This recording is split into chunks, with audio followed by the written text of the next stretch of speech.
Boa tarde a todos. Agradeço muito o convite da ANAPAR. Saúdo aí aos membros da mesa, o José Altair, o doutor Henrique Jäger, que me antecedeu, meu amigo Ricardo Pena, que vai falar também, e o Marcel Barros, que está também pautado. Eu pensei um pouco sobre esse tema, adequação do aparato normativo, e a gente poderia tratar esse tema dentro de um ambiente, digamos, mais micro, de buscar as leis complementares, as resoluções do Conselho Nacional de Previdência Complementar ou do Conselho Monetário Nacional, e termos uma discussão, digamos, mais operacional e menos conceitual num ambiente em que a gente está se preparando para um processo eleitoral em que a gente precisa discutir temas mais macro e apresentar para a sociedade algum nível de amadurecimento em termos de direção para o país para os próximos anos. Então, eu optei por olhar para a questão do aparato normativo sob um outro viés. Pediria para colocar os meus slides na tela, por favor, para ajudar um pouco a exposição.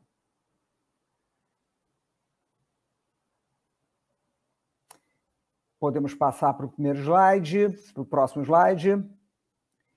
O que a gente tem no Brasil? O chamado sistema de múltiplos pilares, que tem em vários países, como Estados Unidos, Inglaterra, Holanda, enfim, vários países desenvolvidos têm essa estrutura de basicamente 3 pilares. O primeiro pilar no Brasil, ele é o regime geral de previdência social, é o INSS, que vem previsto no artigo 201 da Constituição Federal, que diz que a previdência social será organizada de forma autônoma, sob a forma do regime geral de previdência social, de caráter contributivo e de filiação obrigatória. Então, nós temos aqui no INSS, né, que é quem gere o regime geral de previdência social, um regime obrigatório de filiação. Ou seja, o nosso primeiro pilar ele é obrigatório para os empregados da iniciativa privada, servidores em cargos em comissão, mandatários políticos e outros grupos menores, mas o grosso são os empregados da iniciativa privada. A gente tem também esse nível básico de um primeiro pilar para os servidores públicos, e que ficou muito bem definido esse primeiro pilar a partir da Emenda Constitucional 103 de 2019, né, que já vinha evoluindo para esse regime de previdência complementar para os servidores públicos, né? O Ricardo Pena foi o primeiro presidente da FUNPRES-PESE, mesmo antes da Emenda Constitucional número 103, já havia a previdência complementar para os servidores públicos, porque já vinha a referência desde a Emenda Constitucional número 20 de 1998. Mas com a Emenda Constitucional número 103 ficou absolutamente definido e que os servidores públicos teriam obrigatoriamente um primeiro pilar até o limite do regime geral de previdência social de filiação obrigatória e teria um segundo pilar, eu já vou adiantando aqui, de previdência complementar a partir do teto do regime geral. Então, nós temos, digamos assim, 2 primeiros pilares, um primeiro pilar obrigatório para os empregados privados e um primeiro pilar obrigatório para os servidores públicos. Pode passar o slide? O segundo pilar, ele em geral, em vários países, como, por exemplo, os Estados Unidos, que é uma grande economia, tem natureza privada e facultativa, e nós, aqui no Brasil, na Constituição Federal, seguimos também esse modelo, né? o artigo 202 diz que o regime de previdência privada, de caráter complementar, organizado de forma autônoma em relação ao regime geral, será facultativo, baseado na constituição de reservas que garantam o benefício contratado. Então, nós temos um segundo pilar, ou seja, os valores recebidos pelo trabalhador a partir do teto do regime geral, o trabalhador privado, se houver um plano de previdência oferecido pelo seu empregador, o empregador privado poderá aderir, e o empregador também não é obrigado a oferecer. E no âmbito dos servidores públicos, o empregador público ele é obrigado a oferecer. Nós temos um segundo pilar obrigatório patronal para os servidores públicos. O segundo pilar ele é de iniciativa patronal ou associativa para os planos instituídos e gerenciado por entidades fechadas ou abertas de previdência complementar. Então, isso é o modelo que a gente tem hoje. E há também o chamado terceiro pilar, também privado e facultativo, que entre nós vem contido no mesmo dispositivo constitucional, no artigo 202 da Constituição Federal. Ele tem iniciativa individual, em geral não tem contribuições patronais, são contas autônomas, tradicionalmente gerenciadas por sociedades anônimas seguradoras e hoje entidades abertas de previdência complementar, mas também as próprias entidades fechadas com os seus planos família, com os seus planos, digamos, mais planos CD puros de adesão mais fácil, digamos assim, tem oferecido também esse modelo de terceiro pilar e, portanto, sem contribuição patronal. A minha proposta aqui, a minha sugestão de reflexão, sob o ponto de vista jurídico, seria a gente discutir uma nova reforma da Previdência que transformasse o segundo pilar, que hoje é obrigatório para os servidores públicos, que se transformasse também em obrigatório para o serviço privado, para os empregados privados. Hoje há uma situação não isonômica. Um trabalhador, uma pessoa que faz um concurso público e vai ganhar, digamos, 17 mil reais, vai ter 7 mil reais no regime próprio e 10 mil reais no regime de previdência complementar, obrigatoriamente oferecido pelo ente público para o qual trabalhará. E um empregado privado que receba 17 mil reais, ele não está num ambiente em que o seu empregador tenha que estruturar um plano de previdência complementar para aqueles valores, grosso modo, acima de 7 mil reais, que é mais ou menos o teto do regime geral atualmente, para a previdência complementar. Então, a gente tem o tratamento diferenciado, não isonômico, para dos trabalhadores que, enfim, trabalham, se dedicam para agregar valor para a sociedade, para o país, sendo que o servidor público tem uma previdência complementar, tem uma participação do seu empregador nessa previdência complementar obrigatória, e os empregados privados não têm essa previdência complementar obrigatória.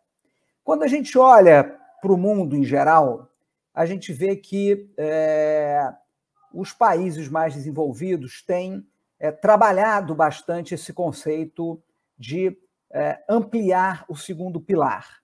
Quer dizer, verifica-se que a reposição de renda por um segundo pilar é uma forma de evitar a pressão de trabalhadores na fase final da sua vida laboral ou mesmo já na condição de aposentados, de pretenderem aumentos para o teto do primeiro pilar, pressionando as contas públicas, né, para os empregados privados, quer dizer, a adesão, embora eles sejam empregados privados, a adesão é uma autarquia federal ao INSS e, portanto, quer dizer, é um ambiente de gestão pública desse primeiro pilar, que também não é nenhuma novidade, quer dizer, a maioria dos países, o primeiro pilar ele é de gestão pública. E faço aqui uma observação, quer dizer, o que eu estou trilhando aqui é alguma coisa muito diferente da reforma,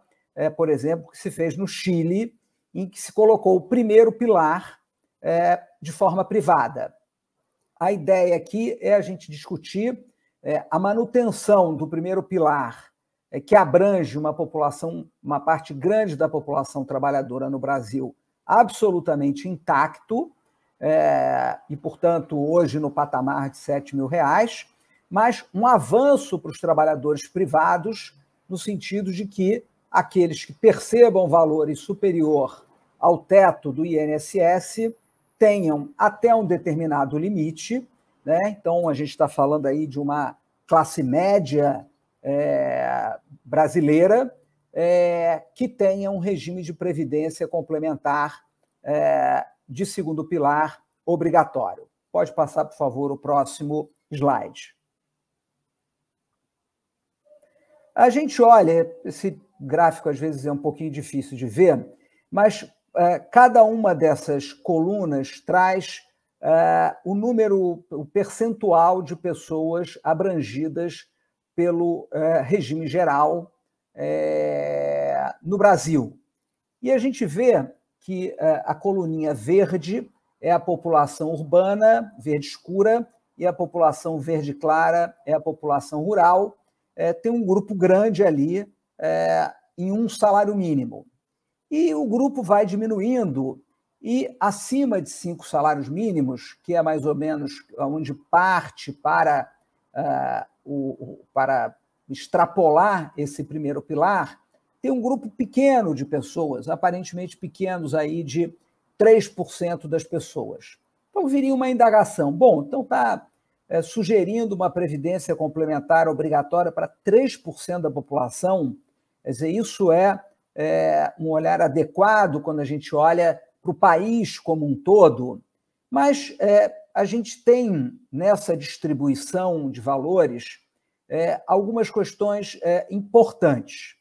Em primeiro lugar, há uma visão de que há uma evasão fiscal muito elevada em termos contributivos e, portanto, isso faz com que muitos trabalhadores se jubilem com um salário mínimo, né? Em segundo lugar, e isso é uma política que tem acontecido, enfim, que aconteceu durante alguns anos e não mais recentemente, mas tem havido o crescimento real do salário mínimo.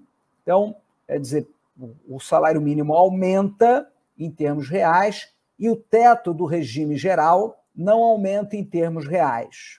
Ou seja, se a gente imaginar um Brasil que dê certo, né, a gente vai imaginar um país em que o salário mínimo cresça em valores reais, mas a massa salarial daqueles que ganham acima de um salário mínimo também cresça em termos reais. E, de outro lado, o teto do regime geral ele fica estagnado, sem nenhum ganho real. Pode passar para o próximo slide, por favor. Então, quer dizer, essa primeira aferição de que só 2,88% da população estariam abrangidas por um segundo pilar obrigatório, na minha visão, é uma visão equivocada e uma visão também que não olha para frente, não olha para uma visão prospectiva de Brasil, né? Quer dizer, se a gente tiver um país que evolua financeira, enfim, em termos econômicos, a gente vai ter um ambiente diferente do que a gente tem hoje, especialmente nesse ambiente pós-pandemia. E algumas questões têm que ser sopesadas. Em primeiro lugar, quer dizer, a fixação do benefício do INSS faz uma média a partir de 1994. Existe até uma discussão no Supremo para que essa média seja ampliada, né, na média da vida inteira. Mas, enfim, sem entrar nessa discussão, a norma, a lei hoje vigente, abrange um período de 1994. Então, a gente já está 2004, 2014, 2024, quase completando 30 anos da apuração dessa média. E essa média, obviamente, joga a remuneração, a reposição do INSS para baixo, porque as pessoas começam ganhando salários menores e vão crescendo profissionalmente na vida e galgando posições mais elevadas com remunerações mais altas. Ou seja, quer dizer, a média, a partir de 94, coloca, distancia a reposição do primeiro pilar das últimas remunerações percebidas pelo trabalhador da iniciativa privada. Como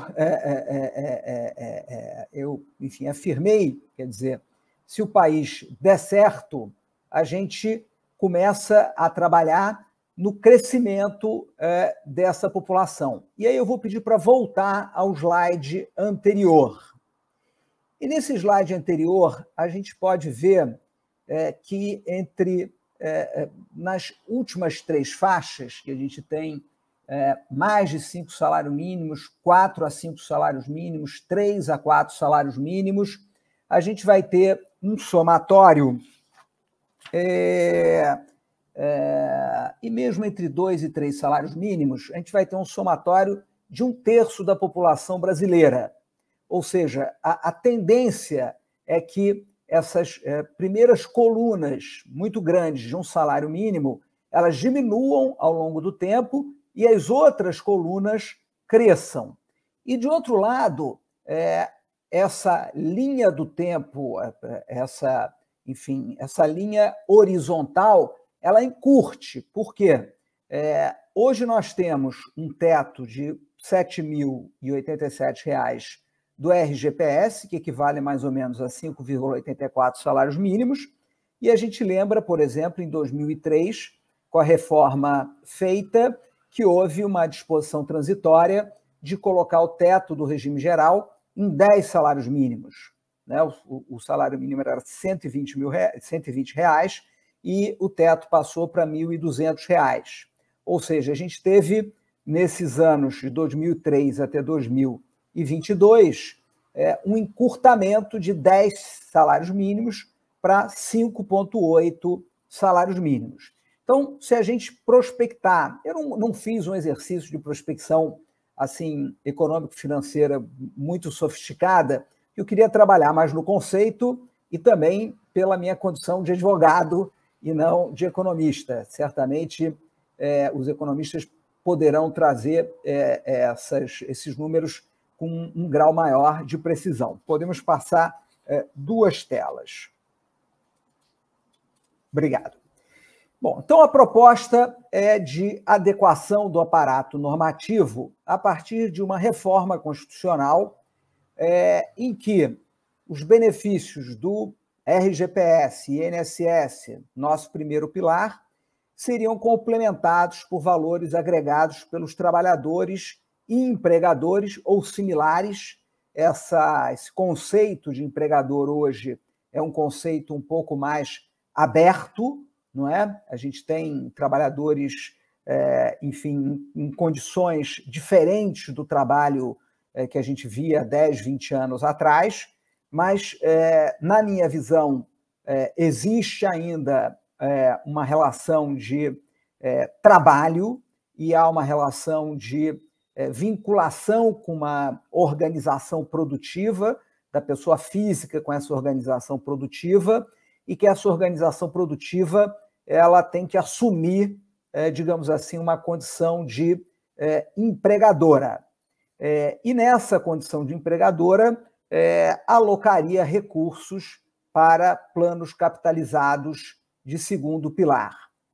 Essas contribuições, a princípio, seriam feitas quando o trabalhador da iniciativa privada ultrapassa o teto vigente do regime geral, mas a gente também pode imaginar, quer dizer, algum tipo de ajuste, que mesmo aquele que ainda está abaixo do teto, mas tem um tempo longo ainda de vida laborativa, já tenha a possibilidade, talvez não seja obrigatória, mas de uma contribuição, e essa possibilidade do trabalhador privado ela seja obrigatoriamente acompanhada pelo empregador.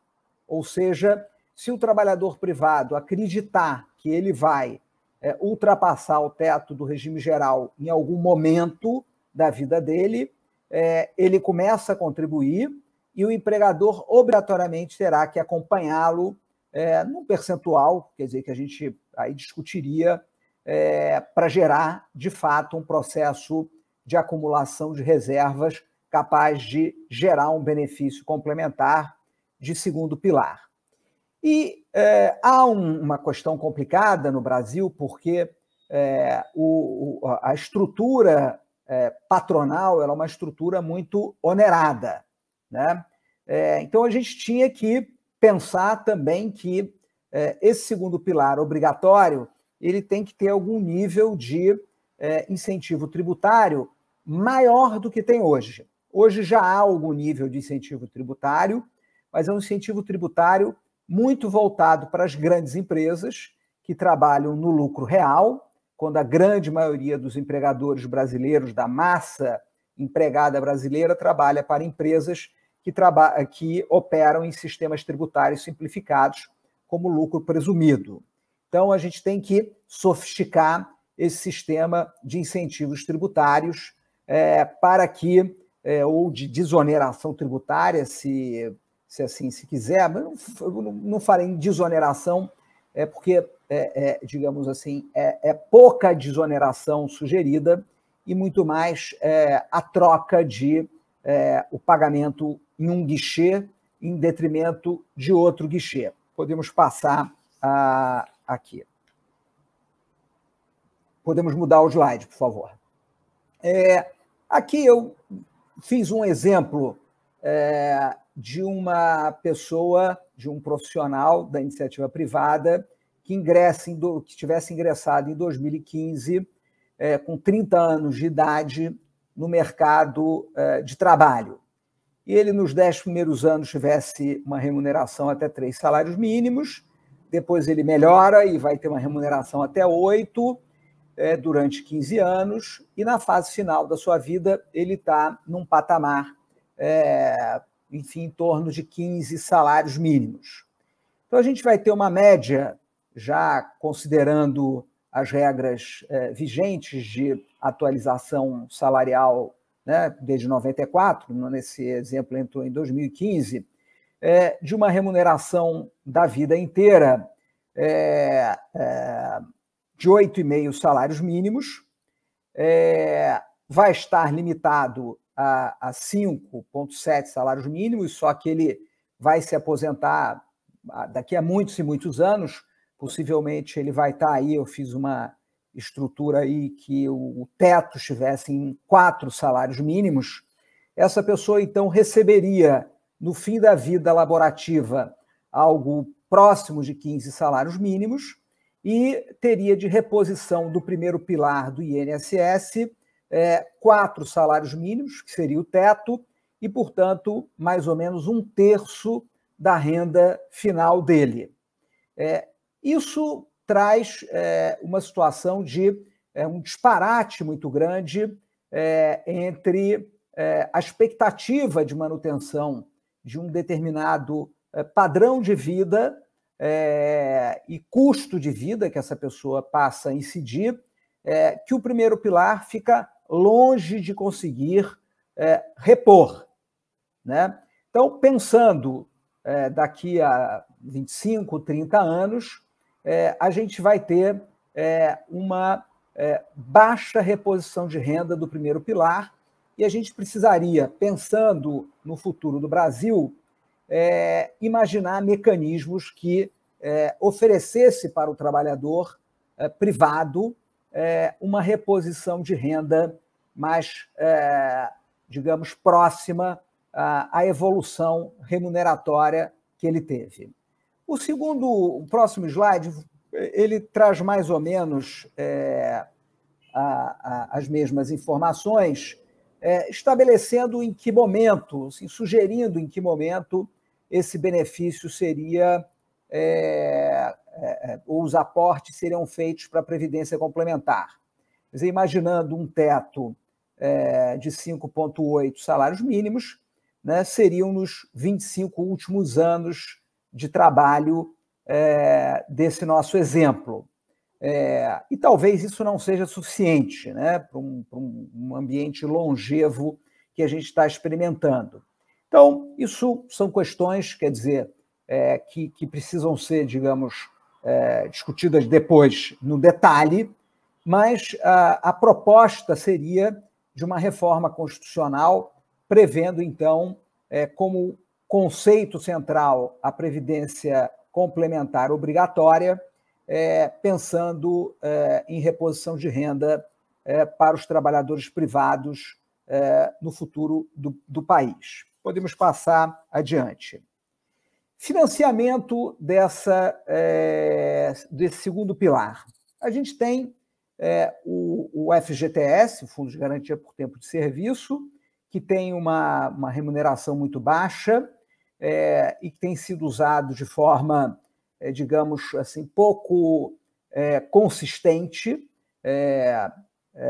como uma política de poupança para o trabalhador. Quer dizer, há liberações de FGTS, facilitações circunstanciais, e que a gente poderia canalizar parte ou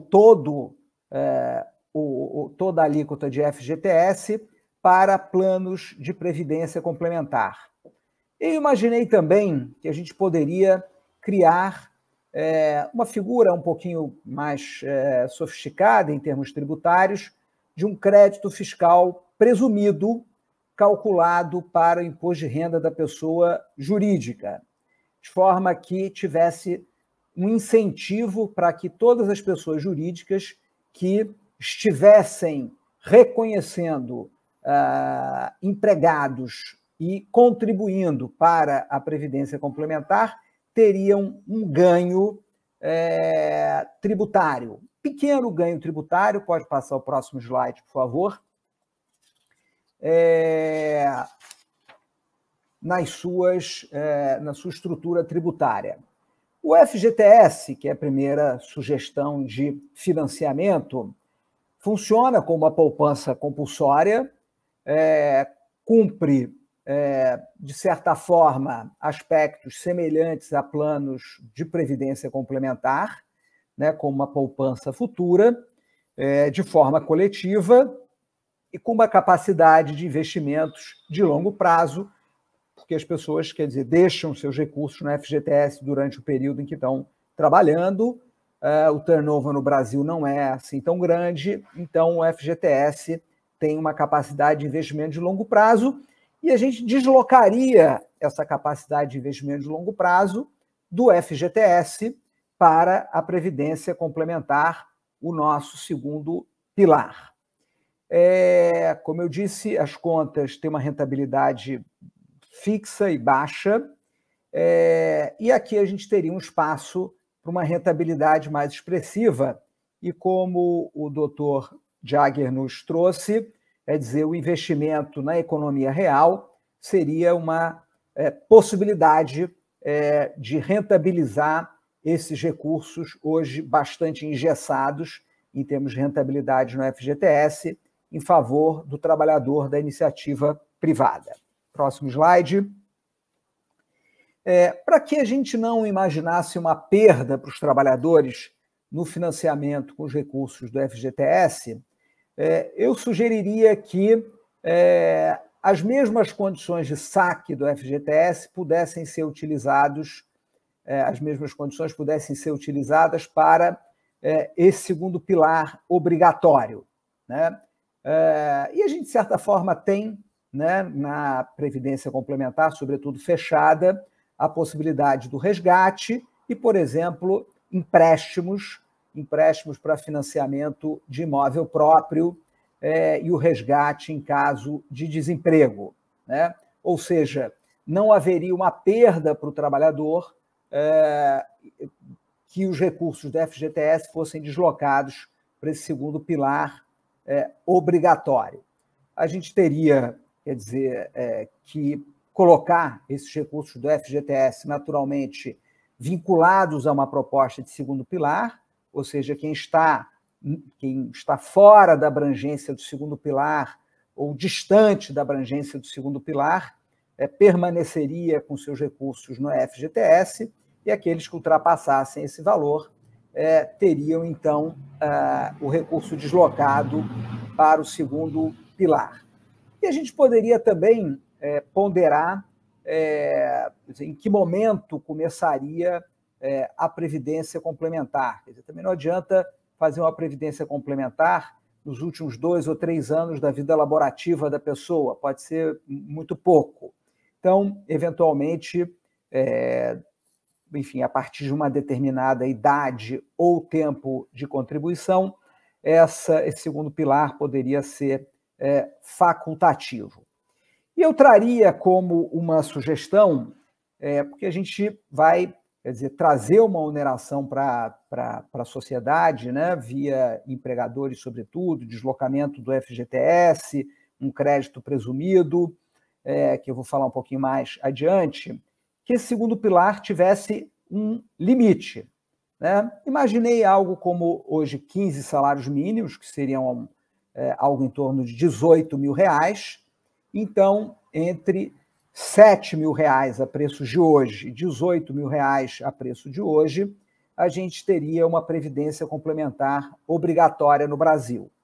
Quem estivesse acima de R$18 mil, a gente ofereceria, né, como já é oferecido, um terceiro pilar em que o trabalhador vai fazer uma poupança previdenciária sem o apoio do seu empregador ou similar.